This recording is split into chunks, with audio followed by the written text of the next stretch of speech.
guys, yung mga natapos na compaction, yung mga na-testing na, ayan, nilalagyan na ulit natin ng backfilling, ha? Layer by layer. So pagka na uli yung half meter, so ite-testing ulit natin yung compaction. Pag pumasa na siya, ipapackfill pa ulit. So itong area na to, itong ayan, yung naka-benching na yan, papackfill natin ng half meter yan. Tapos kukompactionin guys.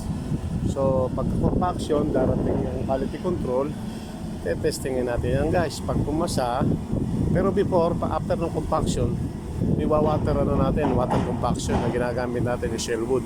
Ang ginagamit natin tubig galing na rin sa dagat, kaya dire-diretso lang siya, wala problema sa tubig kasi water compaction galing sa tubig, hinihigop ng Shellwood natin. Yun, yung Shellwood, hinihigop ng Shellwood natin galing sa dagat.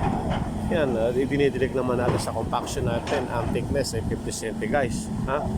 So yan, 50 cm yung ibabackfill ng ating excavator.